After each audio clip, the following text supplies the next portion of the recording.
What training does a rider have to do to win the Tour de France? And why do they have to do it? How much do they need to do?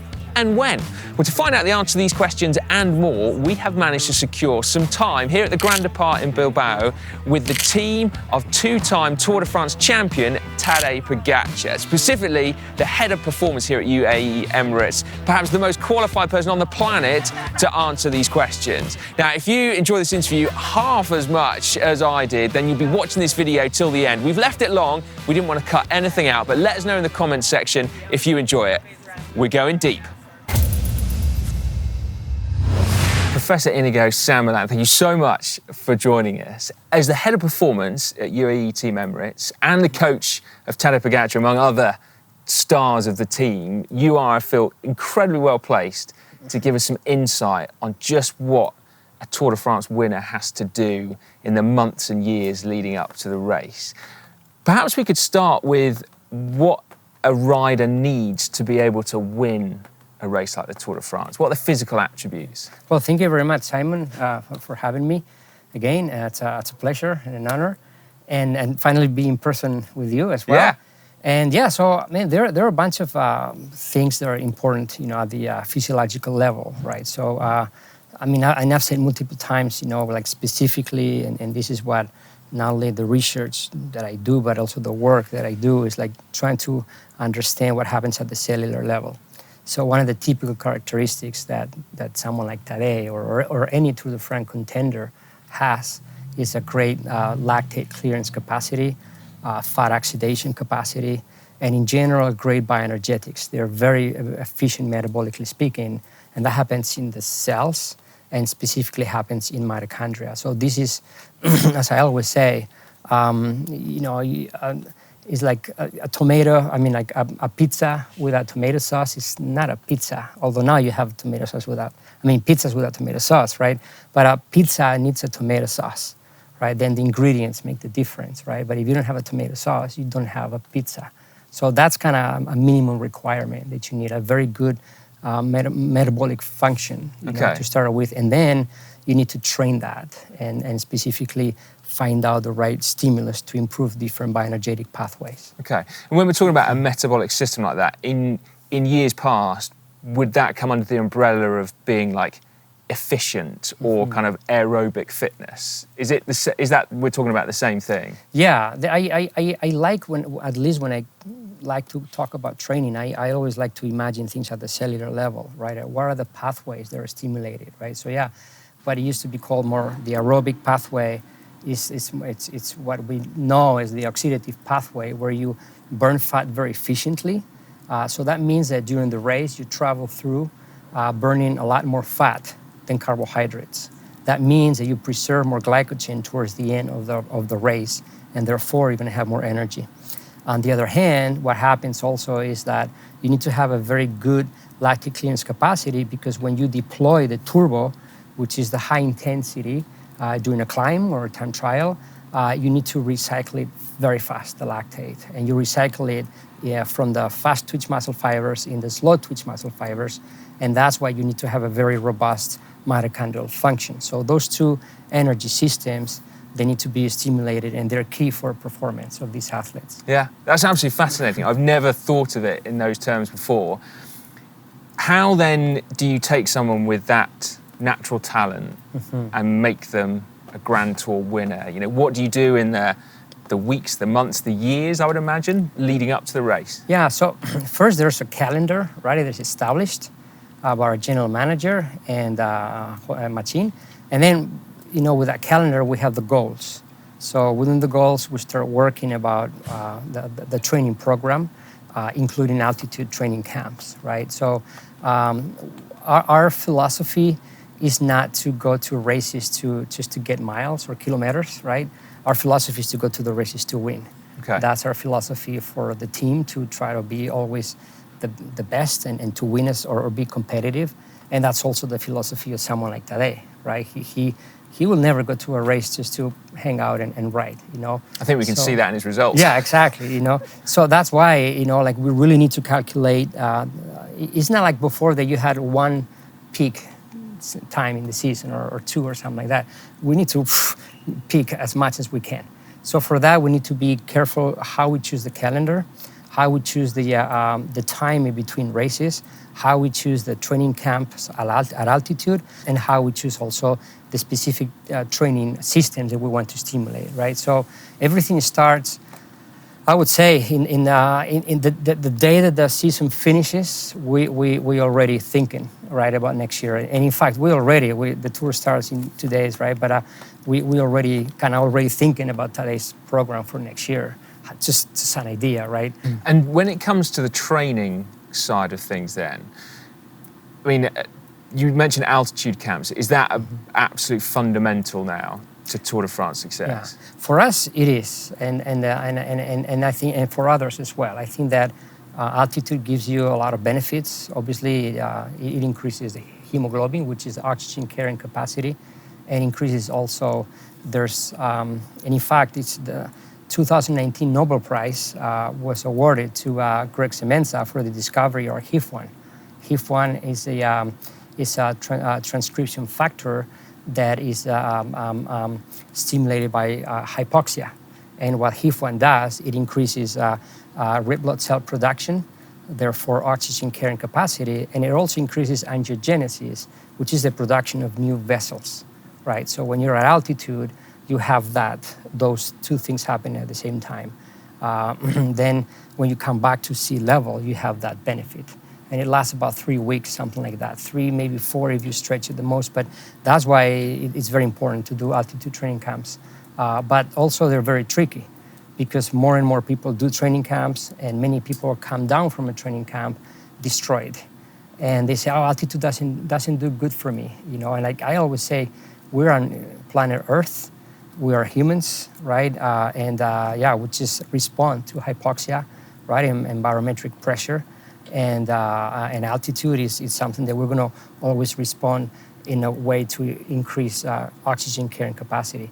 The thing is that we need to really monitor altitude training very, very carefully, because otherwise it's a very tricky game, and you can come destroyed from altitude training camps. And that's what's happening. As more people go to altitude, we're going to see, we've seen already, that it works very well for others, but it doesn't work very well for others. And for many people, it's probably because they're not training correctly. That's what we're trying to monitor as much as we can. Okay, and then when we're looking at more sort of fundamental things as well, like what the riders are doing on a daily basis, I mean, could you say this is a typical training ride for someone like Tadej? So yeah, that's a good question. So it depends. We have I like to say maybe more 3 main types of training. One day is like what I call that zone 2, right, where you stimulate that oxidative capacity and that mitochondrial function and fat oxidation. The other thing is absolutely key is to improve the glycolytic capacity, which is, if you will, we call it like the zone 4 or lactate threshold. We do a lot of that training, which is absolutely key, because that's how you win races, right? So we really, either some days are specific for zone 2, others specific for zone 4, others you mix, right? But those are 2 pillars of types of, as I say, like what kind of bioenergetics or energy systems you want to stimulate today. And this is how we structure training. So we want to do, high intensity intervals that are like above lactate threshold, or below lactate threshold, or around lactate threshold. So we might focus today specifically on that one. Today we want to really focus on stimulate the oxidative capacity and mitochondrial function. So we work specifically on zone 2. Other days we mix. And then the third absolutely key day is recovery, which is very, very important. So that recovery can be an off day completely, which was a crazy concept. When I started talking that, hey, riders need to take off days, it was absolutely crazy, to think about like, what, I mean, an off day for a cyclist? No way. Now it's very important, right, as we know. And or a coffee ride. There are riders who really appreciate an off day and just want to sleep in and lay down the whole day and do nothing, right? And other ones, they like to get together with their friends and go for a coffee ride or a coffee shop, right? So because the other thing I forgot, in order to stimulate all these training energy systems through training, it's important to train by yourself because this is where you absorb everything. If you're in a gruppetto with like 5 or 6 other riders, you're rotating. So you might only really stimulate your zones, maybe 1/4 or 1/4 or 1/3 of the entire training ride. So you might do 4 hours, but actually you really optimize 2 hours of that or 1 hour. Yeah. Right? So that's why you have to train by yourself, at least at this level. That's fascinating. So you will, I mean, the riders know this. You say you have to go out. Yeah, our riders train by themselves. And if, like in training camp, if they train together, I try to even split them just 500 meters apart or so, or at least, because it's hard to train always by yourself, with someone with similar level. Yeah. Or sometimes you have Tadej training and someone doing a motor pacing, behind Tadej, right? Which might be the right, training zone for that person, right? But so this is why it's important to train by yourself, and this is a concept that has been embraced by all of our riders, and in fact now they don't like to train together. We have training camps, and in training camps you really need to divide them because I don't want to be in a group like I'm gonna be here like for 5 days or 6 days in a training camp and every day in a big group. They feel distressed because they feel that this is going to disrupt their training routine. So this is how things have been evolving, right? From training with a group or with friends, to really focus on yourself and on what you do. Fascinating. And how long would a typical, let's start with a zone 2 ride. I mean, how long are they out for? It depends. So this is the one thing. If since it's not training easy, right? It's especially at this level. It's high intensity. Yeah. So zone 2 for someone who's really good at zone 2 at world tour level. I mean, we're talking over 300 watts, kind of. Well, it might depend on your power output, right? But it might be somewhere between 250, 3 something, right? But obviously, it's a very high intensity. That for most mortals, that zone 2 might be sustainable for only 5 minutes. Yeah. Right. Whereas for these guys, it's sustainable for 5 hours. Right. So it's very high intensity, and for them, it's not a ride in the park. Right. So that's why, at least like we try not to do many hours because it can get very tasking. I always say that it's like you get a lot more benefit from even doing 4 hours at your zone 2 by yourself than by doing 7 hours or 8 hours with a group, right? Where you're in the back, every 15 minutes, so you don't optimize as much. So so we try to depends on the time of the season too. You have the classics, or you have the Tour de France, where you have longer stages. So we might do longer rides. But all other times of the season, we don't need to do 6 hours, for example, or 6.5. 4.5, for example, at the right intensity is probably pretty good. So does that mean then that the weekly total of hours is sort of less than people might expect? Yeah. I mean, so are we talking like 15 to 20? No, we do a good it's somewhere.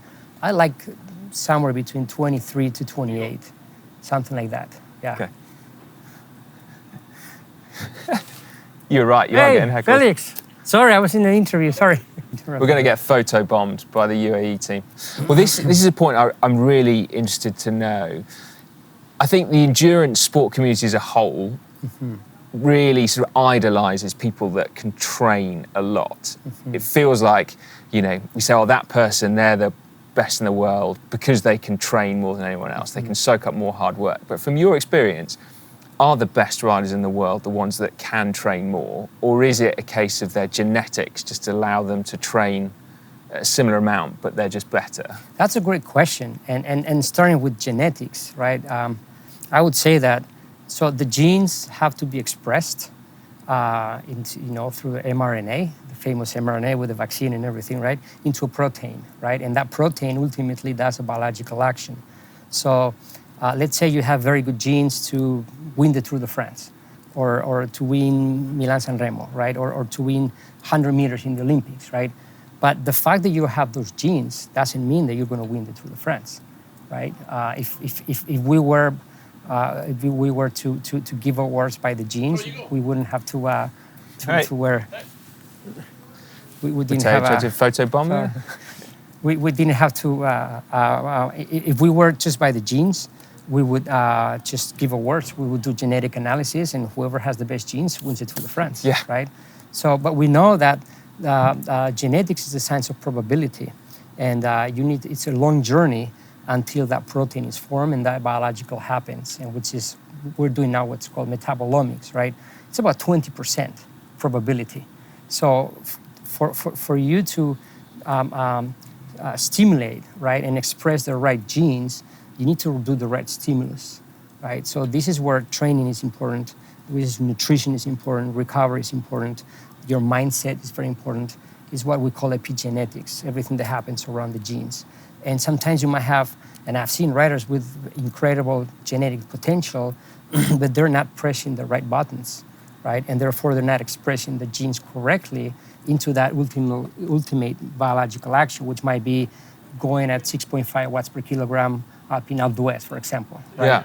Yeah. So it's about finding those right, first finding the right potential of an athlete, and then finding the strong and the weak points, and where we can improve those expressions. So we can identify how that athlete behaves, or the potential that that athlete has to clear lactate, for example. Speaking about what I was saying earlier, right? And but we might say that athlete is very good at that, but it's very bad at the glycolytic capacity, the turbo. Yeah. So we really need to push that system. Or maybe it's the other way around. He's very glycolytic, which usually is the case, extremely glycolytic, but so the turbo is boom, really good, but you can only deploy it 3 times, you know, Yeah. and then boom, that's it. So that's why we need to stimulate the oxidative system. So, you know, there's Peter Drucker. He's the father of modern, you know, microeconomics. He would go to many companies and measure, you know, where a company can improve, like a factory, for example, whether the assembling line was to the left or to the right, and they had to change it because it would save X amount of minutes and therefore X amount of millions per year, just things like that. He came up with this phrase that many people have heard about, is that what gets measured gets managed. So we need to measure in order to manage. So this is what, at least this is always my obsession, to measure, so then we can manage.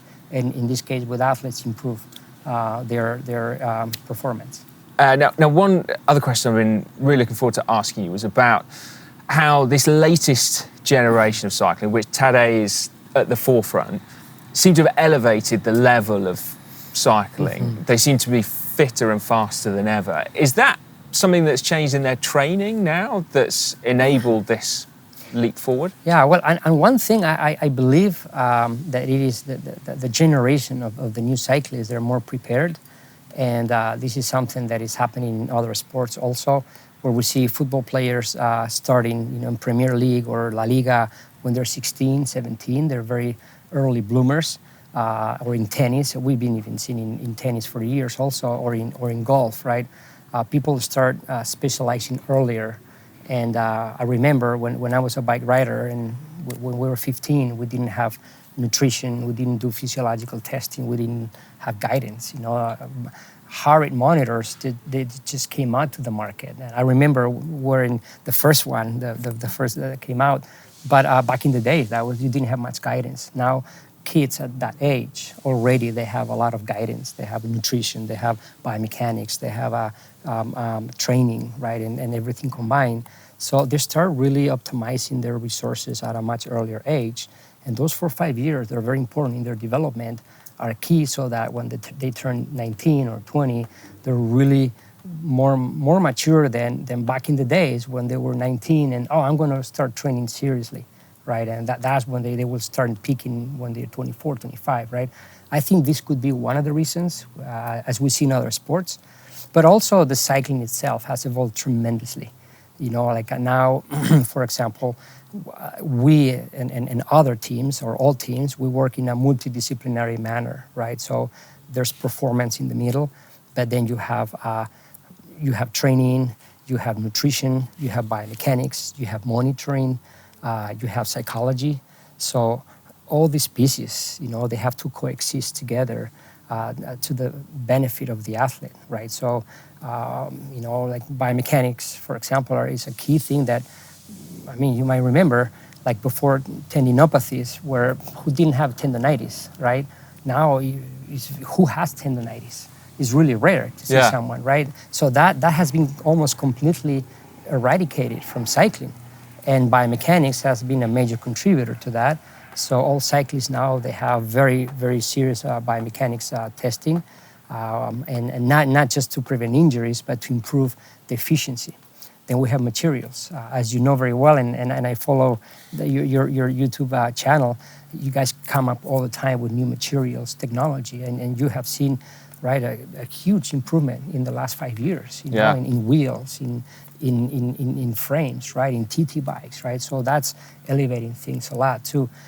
Nutrition has been another area where it's been huge. I remember that, you know, up until recently, the guidelines for carbohydrate intakes were 30 to 55 grams per hour.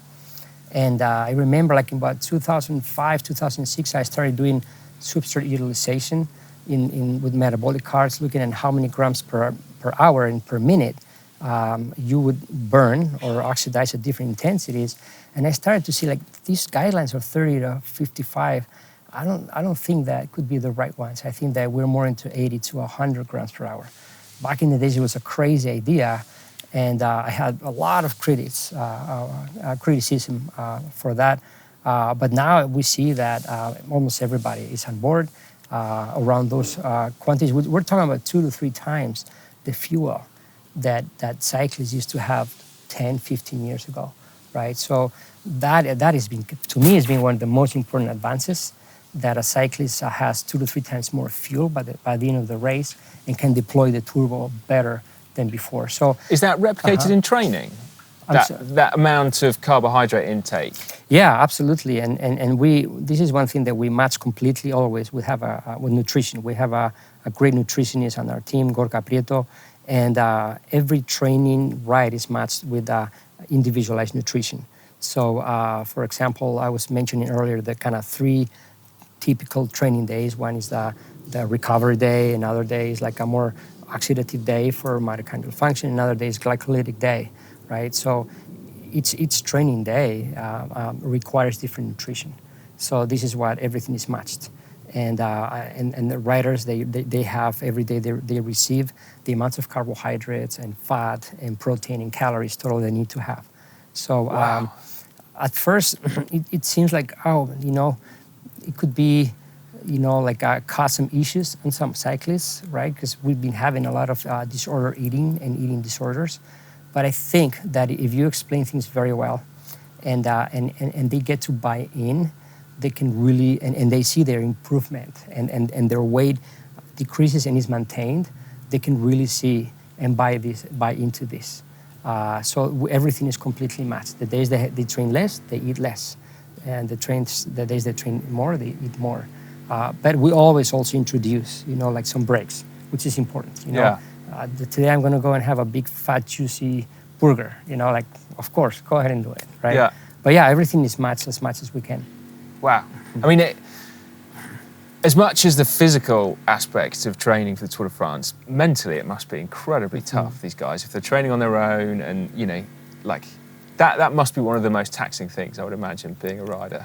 It is. And this is one thing, like, finally, I think we have a figure of a great psychologist and neuroscientist, David Spindler, who's working with us. He has a lot of experience from Formula One drivers, from MotoGP, and many world-class athletes in that aspect, because, yeah, it's just, it causes a lot of stress. And now, as you mentioned, we see these young kids, right, with a lot of pressure and high level of competition at a very early ages. You know, like I put myself in their shoes when they were 20 years old, and I was like, whoa, I don't know how I would deal with that, right? So and mental health, right, as we know, is finally coming out, right, and more athletes are really coming out with these issues. You know, there's something that I mean, we need to talk more about mental health, because it happens, right? And so, you know, I always say is the fear